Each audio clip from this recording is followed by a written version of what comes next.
It's a pleasure being with Irina Slav, energy journalist, including for oilprice.com magazine, and David Blackman, contributor to Forbes and the editor for Shale magazine. Good morning, good afternoon. Good morning. And I'm not the editor for Shell Magazine anymore, though. I should have. I forgot to tell you that. Oh, yeah. Yeah, I don't do that anymore. So, Oh, great. I will modify here. okay. uh, uh, Please let me show two people that are very important in our program, our series. Uh, the first one is Stuart Turley, and he is a CEO of a Sandstone Group. And the second is Gustavo Robiche. He's a coordinator in the university I work for. So two people that it's my pleasure to show that they are supporting us in Yes, this and series. thanks to both of them. Yes, Thank you. that's nice. Okay. This is the episode number 38 of Energy Transition. Let me remove here this. And all people are welcome to make questions via chat so we can show the questions here in this episode. And today's topic is the oil prices rising again. And the first point I would like to address to David, please. Less oil, but a recession seems to be coming. OPEC cut of 2 million barrels a day. Is it taking real effect, David? Yeah, we have this convergence of all these different factors, some of which are bullish and some of which are not bullish for oil prices. As you mentioned, it's widely anticipated, I think, that not just the United States, but most of the world is going to be entering into a recession soon, if it's not already there. Depends on how you define it, I guess, or how the White House defines it. But we've really been in a recession for quite some time now in the United States, and in Europe, and that's going to spread, and it's really almost entirely due to the energy crisis. But at the same time, you have these other factors that really kind of agitate in favor of higher oil prices, like China beginning to finally loosen its COVID restrictions. At least we think they are, and then you have the prospect of the EU's embargo on shipborne Russian crude oil going to take effect in early December, as well as the price cap that the G7 is going to try to enforce on Russian crude oil. And that is likely to also take some volumes of crude off of the market. And so the market's seeing all these things beginning to converge, and it's a speculative market, even though some of those things don't take effect for a month. These traders always try to price these future events in. And that's what we saw happen Friday in a big way. We had about a 5% increase in oil prices Friday, and it's kind of stayed pretty steady since then. But it just seems like the momentum is behind prices going higher here over the final couple of months of the year, and that'll mean higher gas prices for everybody. But Irina, is there a balance between one side recession coming, the other side cut of 2 million barrels? You see a balance. You see that this price can increase or can decrease a little bit. Well, it depends on how the recession hits. But as David said, we may already be in a recession in Europe and the US at least. And prices are rising. And I expect the motivation for this question is whether recession will kill demand. And some do expect this to happen. In fact, Bloomberg's Julian Lee just had a column this week that said it's all right because oil demand is going to weaken further. So even if we lose this 1 or 2 million barrels daily of Russian supply, it won't matter much for prices because demand is weakening. Well, we'll have to wait and see. It's a valid argument, I expect. But China, for one, is increasing its oil demand because there's a diesel shortage, and China wants to produce more diesel and is already producing more diesel to take advantage of this shortage and increase its exports of diesel. So I'm not sure how much demand will actually weaken, given that the global economy runs on oil. I mean, it's a truism, it's tried, but apparently it needs to be reminded again and again that we all run on oil, on diesel. I mean, all goods that are transported by freight transport are transported by diesel-powered vehicles, except for those EV fleets that some delivery services have. I don't know how they're doing right now because the price of electricity is also on the rise. And we're going into a perfect storm, the way I said, to be honest. And of course, the other thing that I failed to mention that is happening right now is the ending or the winding down of the Biden Strategic Petroleum Reserve. Oh, right, that too. Flooding of the market with 1 million barrels a day. They're still, probably putting some onto the market even today. Yeah. But the market sees that going away soon as well, and that of course reduces supply and provides momentum for higher prices. We also have very significant crude oil and gasoline inventory drawdowns last week in the United States. And, that's been another factor. There's just, a dozen different things happening right now that everyone's trying to price in. Well, Biden did say that they stand ready to keep releasing more oil from the SPR if need be. So that might end up being bullish for prices again, because it's already very low, isn't it? It's it is, and it's so dangerous. He keeps talking about how we're in a time of war, and then he keeps taking oil out of our Strategic Petroleum Reserve, and that's just reduces your level of energy security, and seems like an odd time to be doing that. Yeah. We are receiving a comment from JB saying that our work is hello good for him. Thank you, First JB. time watching live, but have watched almost all of your previous vlogs. Excellent work. Keep it up. Thank you, JB. Go. Thank you. David, what do you see in this picture? China is going to Saudi Arabia to let's negotiate. What's exactly the intention of this visit? Well, it's just another sign. Obviously there have been rumors flying around for I don't know, since mid-year that Saudi Arabia has a desire to join the BRICS group, which is the rival to the G7 that includes your country, Brazil, China, Russia, India, and South Africa. And so I guess they'll have to call it the BRICS Plus group with Saudi Arabia in it. I imagine, don't know it, but I would assume that will be part of the discussions that the Chinese president will have with the Crown Prince in Saudi Arabia. And, it's a part of really a product, in my view, of the Biden administration's, again, very odd, overt efforts to alienate Saudi Arabia as an ally to the United States. I don't understand it. And few people really do, but that's what this administration has been doing. And again, it's another aspect of what's going on that diminishes energy security here in the United States and really in Europe as well, because what happens between OPEC and the United States also impacts every other Western nation, and it's a really unfortunate development that I wish the Biden administration would try to reverse.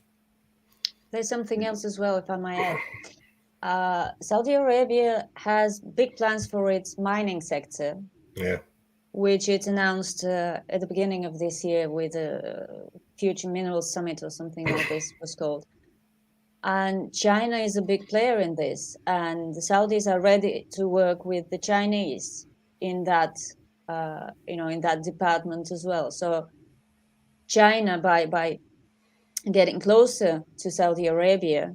That's one more way of China to increase its already overwhelming dominance on this market, on the market for, transition metals and minerals. And that's Right. more bad news for Europe and the US, especially as now Europe just declared through the mouth of the president of the European Commission that it's important to reduce China's dominance in this sector. And we also should point out that Saudi Arabia is not the first country in the Middle East where China has begun to make these inroads. They, of course, after the United States' disgraceful abandonment of Afghanistan, China stepped right in. The Chinese government stepped right in, formed relations with the Taliban government. And of course, Afghanistan is known to contain overwhelming riches in all sorts of mineral resources that the Chinese will now come in partnership with the Taliban and exploit. Mm-hmm. Mm-hmm. Yeah, interesting, Irina, because old friends are becoming closer every day. Macron and Maduro. What's Maduro doing at COP27? Yeah. No, I mean, what does he care about? Transition circus. I mean, I thought he had bigger fish to fry at home. But... Yeah, he is interested in COP27. I don't know exactly. Yeah, you are right. But Oh, he has some virtue he wants to signal, I guess. You think? Yeah. I'm not sure what virtue. I mean, who cares? But at the same time, what's happening with the Russian ships in transit, David? Are being sanctioning this kind of operations? Right. Yeah, the G7 countries, and I guess the EU is cooperating in all this as a separate entity, but some of its big countries are, of course, in the G7. Yes, they're going to sanction any shipper that transports Russian crude. So third-party shippers of Russian crude oil are going to have to find other cargoes for their ships to carry, or they will be sanctioned, subject to this price cap and potential sanctions. And it also applies to insurance companies. So Lloyd's of London isn't going to be allowed, and other big insurers like them won't be allowed to put out insurance policies for Russian cargoes. And that will mean, I guess, that Russia has its own fleet of tankers. And I suspect that by and large, it's going to mean that Russia will be fairly limited to exporting its crude oil on its own tankers. And that will mean necessarily quite a lot of Russian crude oil coming off of the global market, which is another reason why prices are probably going to go up when that all goes into effect. So it's a very complex scheme. Whether they can police it adequately is questionable, but apparently that's they're one going of the big questions. Yeah. Irina, what could happen if we stop every sanction in one day? Today we do not have sanction anymore. What can happen with the world? That's an excellent question. That is an excellent question. Well, for starters, Russia will not resume the flow of gas to Europe via the Nord Stream 1 because it's non-operational right now. But if sanctions end, then Russia wouldn't have reason to reduce its exports of crude oil because they wouldn't be threatened by sanctions. So prices will probably fall sharply, and gas prices will fall too, because, just the prospect of Russian supply returning in whatever form and whenever would be enough to put a lid on this price rally that we've seen. Yeah. But it's not going to happen, so it's really a purely hypothetical scenario. Totally. And I think we'd have to recognize too that things would not just go back to the way they were, right? Because all of this uproar over the war, which Putin started for no reason whatsoever, no good reason, have over the last 7-8 months now completely rearranged global trade relationships. And those are going to continue to be rearranged, as we see with China's entry with Saudi Arabia. And just the lifting of sanctions, Europe would still have a problem where natural gas is concerned, because Russia's finding new markets for its natural gas now, and entering into long-term agreements for LNG, for example, with some of these other countries. And so, Europe's going to have a long-term problem where natural gas is concerned, and crude oil. And it might lessen it somewhat, but the consequences of the war and the sanctions put in place because of the war are going to be long-lasting and very, very impactful on the Western world in particular. Well, not in particular, because developing nations are suffering more than anyone else, really.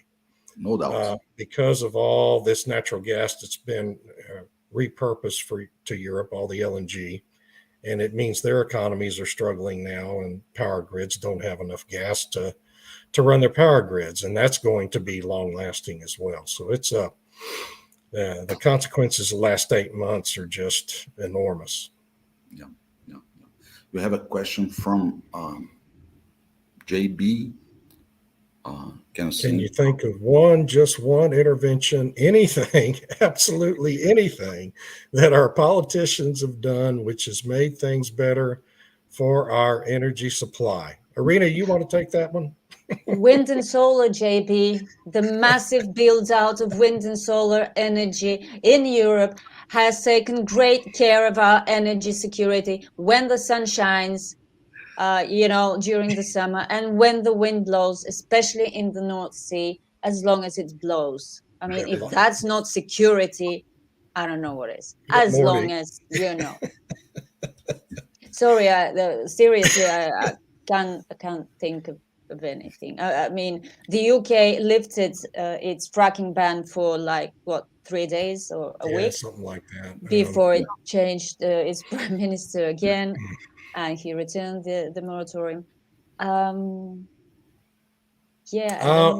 will say the one thing I can think of off the top of my head is the war has forced Germany to actually build some LNG import facilities, which will enhance their energy security in the long run. But the reason why they did it, Yeah. David, being back to something that you said before, related to the SPR, Strategic Petroleum Reserve. So what's the intention of the government nowadays? Is to recover the old levels, or what do you see? Well, they will have to, by law, they're going to be required to refill it at some point. But it may be the next presidency that does that, because this administration doesn't have a lot of regard for the regulations and the laws where energy is concerned.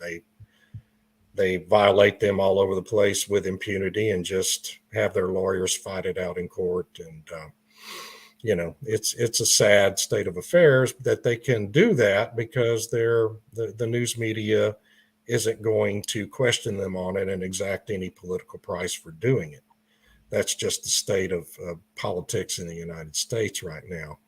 So it may be the next, we might have to have a new president in 2025 before SPR starts being refilled. And of course, right now it's about half of its capacity and going to go lower still. So we're really in a fairly precarious position should, right now we have a proxy war happening, the United States with Russia using Ukraine as the battleground. But if we were to get into a real shooting war, a real world war, we would be in a really difficult position keeping our military supply lines fueled. But let me understand, is only because it's in the law that we need to recover these levels, or because it's an strategy, it's an important strategy for the country?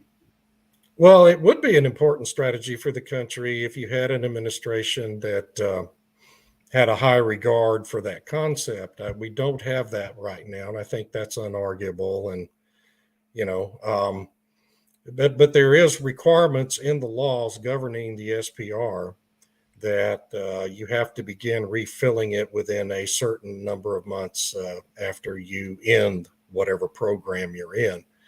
And I don't know exactly what that requirement is, but again, they're supposed to be holding federal lease sales periodically too, and they haven't done that. And we have laws preventing the president from, with a stroke of his pen, ending multi-billion-dollar pipeline projects, but they've disregarded that, and so it's a situation we're in right now where you have this presidency that knows it can get away with things politically and abuse the legal process to delay any sort of reckoning with the federal courts, and that's what they're doing. That's their strategy, and so I really don't expect President Biden to begin really refilling the Strategic Petroleum Reserve in earnest at all during this first term in office.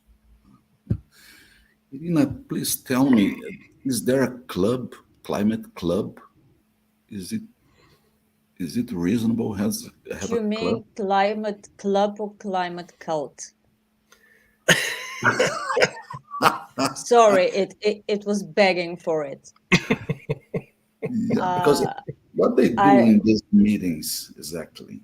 my God, I really don't know. They probably encourage each other to continue with the narrative that has been going for years, and they're spawning clubs and organizations and initiatives and whatnot, you know, possibly because they know that strength is in numbers, and the more organizations you have, like that banking net zero alliance, that banks are threatening to start leaving if the alliance's rules continue to asking them to stop investing in fossil fuels.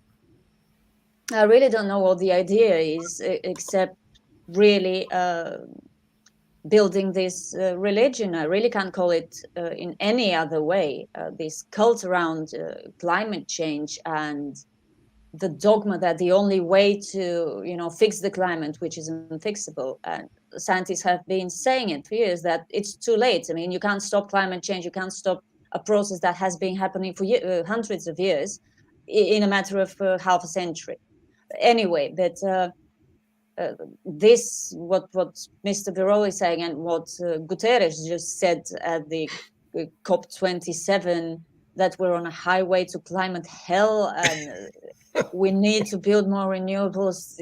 This is getting ridiculous, honestly. I mean, this narrative is out of bounds, out of any sort of limits of rationality. I mean, they're just throwing words in the air, and the more apocalyptic these words, the stronger the message they seem to think. But I think regular people, are getting frustrated and tired of this narrative, of getting scared. I mean, okay, getting scared makes us act, like conserve energy, switch from a car to a bicycle to save the climate and this sort of thing.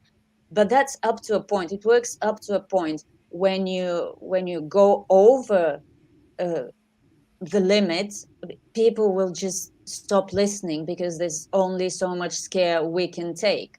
Right. Without getting sick. I mean, it's a self-preservation instinct.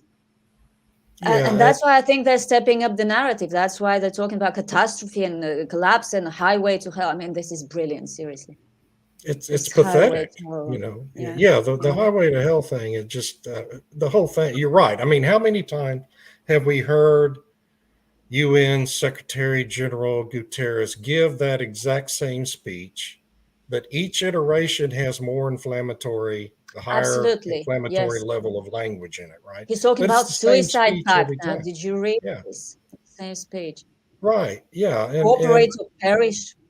it's crazy. And then today, I just had to laugh out loud today when I saw a video of a couple of representatives, one from Germany and one from France, who's at the COP27 conference, complaining now about all the subsidies contained in the Inflation Reduction Act that Congress passed here in the United States.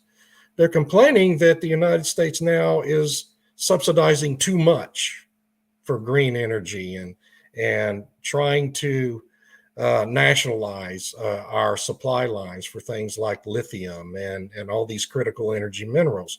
So Guterres, on the one hand, is saying you have to spend trillions and trillions and trillions of dollars subsidizing wind and solar and making sure we're getting all these minerals in place so the batteries can work and blah, blah, blah.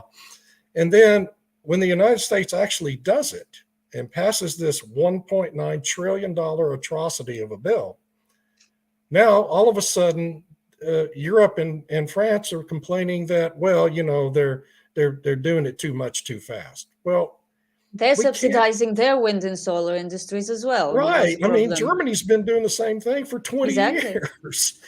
And it's madness. It's absolute chaos and madness among a bunch of politicians who don't know anything about anything around where energy is concerned, but who are making all these decisions on behalf of the rest of us. And it's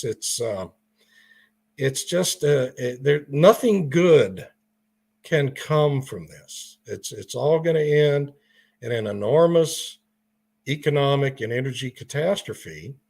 And at this point, I really don't see any way for that to be avoided. But that's what is going to happen is this massive calamity that forces the populations in all these Western countries to kick out all of these governments and start over on this stuff. And, you know, it's going to be very painful to get there, but I just don't see any prospect for this whole energy transition thing to be anything but an unmitigated disaster because the wrong people are making the decisions.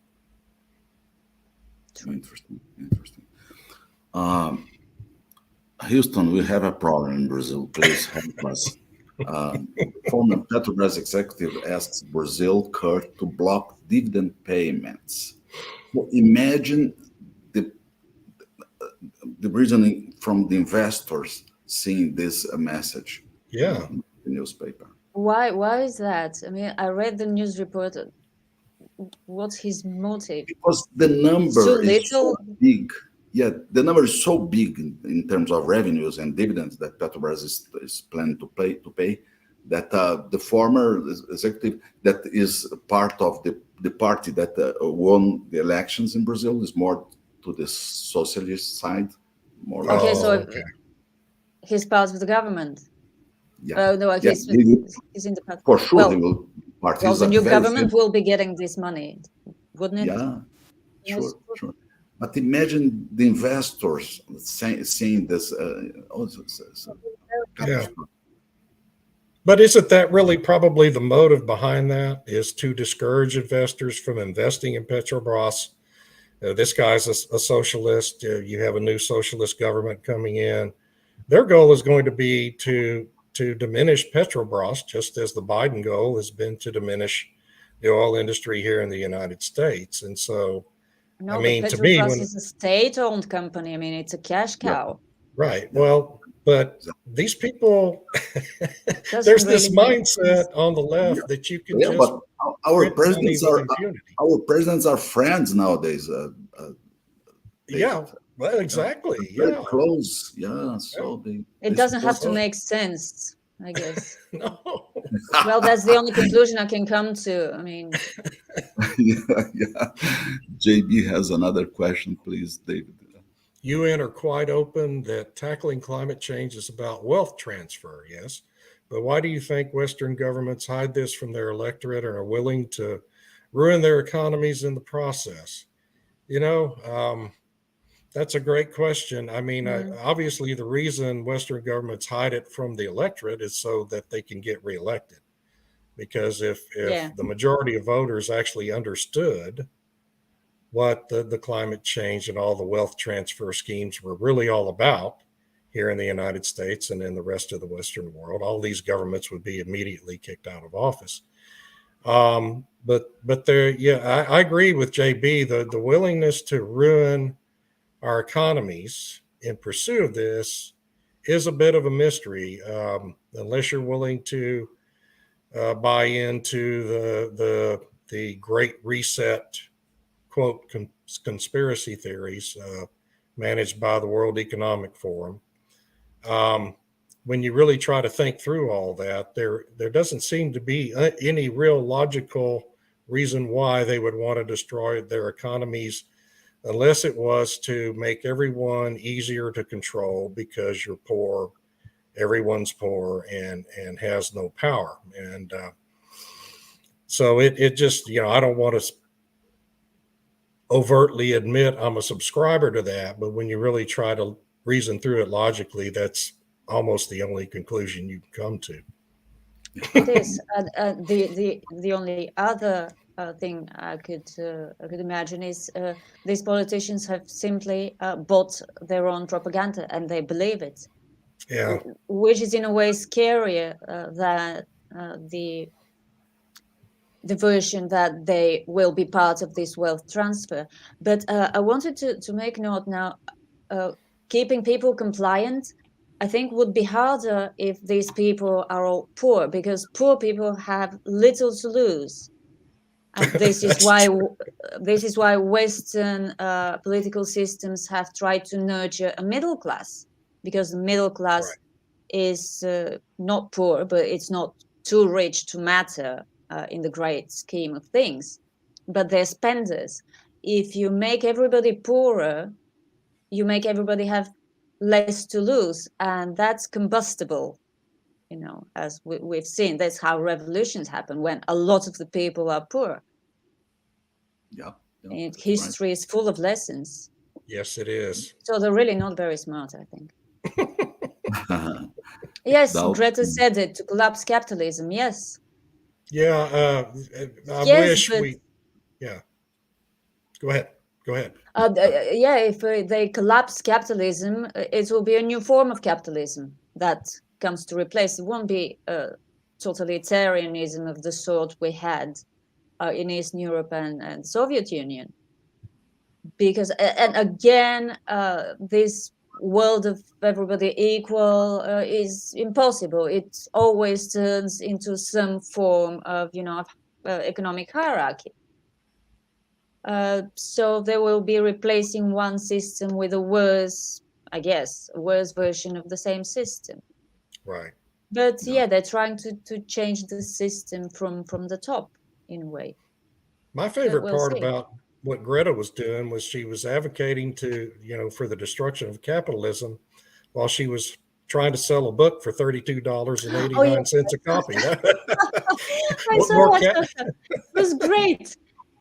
Oh my goodness. And people take her seriously though. Boy, I posted about that on LinkedIn and the real actual adults came out of the woodwork to chastise me for criticizing Greta because she's such a why she wants to dismantle capitalism but is being capitalistic. Why not give out this book for free? Yeah. But that's all part of the religion you were talking about, Irina. We had this whole effort when Greta first came public. When was that? In 2017.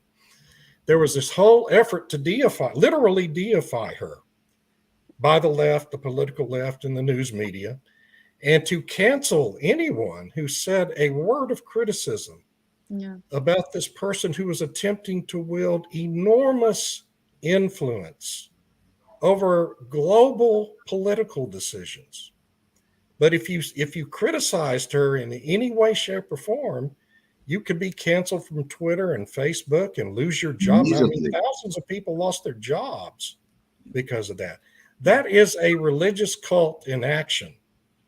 That's what that is. Yeah, you can't question the dogma. Yeah. You just can't question the dogma. Yeah. That's depressing. Boy, we got radical today. This is great. Yeah, that's good. Yeah, that is fantastic. Okay, people. So you are reaching almost 35 minutes. Thank you so much for this nice. Thank you, JB, Dalt, and other people that are. Great question. Thanks. Yes, Yes, thanks very much. Thank you. Thank you, Irina. Thank you, David. Appreciate it. Thank Thank you. you. Pleasure. Y'all have a great week. You too. See you Bye-bye. next Monday.